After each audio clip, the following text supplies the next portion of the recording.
नमस्कार। चेतक की वीरता, यह कविता आपने अपने स्कूल के पाठ्यक्रम में जरूर पढ़ी होगी। लेखक हैं श्याम नारायण पांडे जी। 18 जून 18 जून सन 1576 1576 में महाराणा प्रताप और मुगलों की सेना के बीच हल्दी घाटी की लड़ाई हुई थी।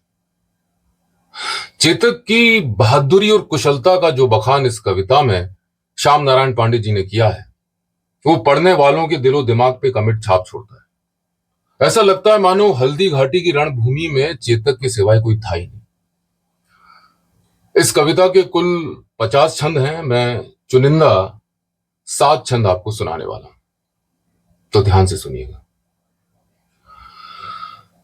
रण बीच चौकड़ी भर भर कर चेतक बन गया निराला था।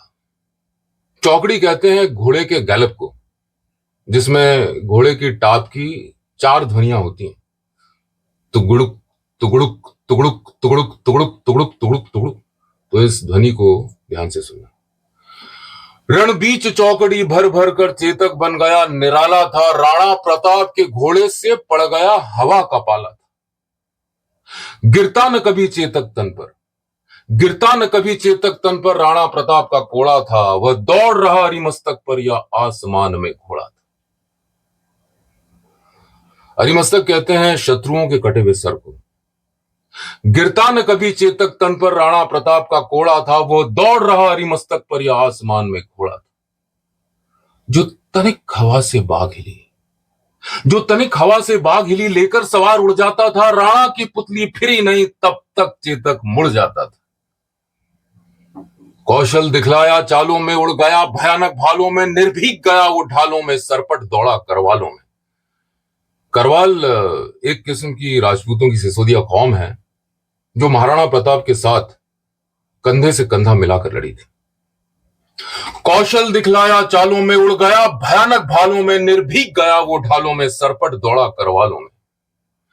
था यहीं रहा अब यहां नहीं, वो वहीं रहा था यहां नहीं, थी जगह न कोई जहां नहीं, किस अरिमस्तक पर कहा नहीं। था यहीं रहा अब यहां नहीं, वो वहीं रहा था यहां नहीं, थी जगह न कोई जहां नहीं, किस अरिमस्तक पर कहा नहीं।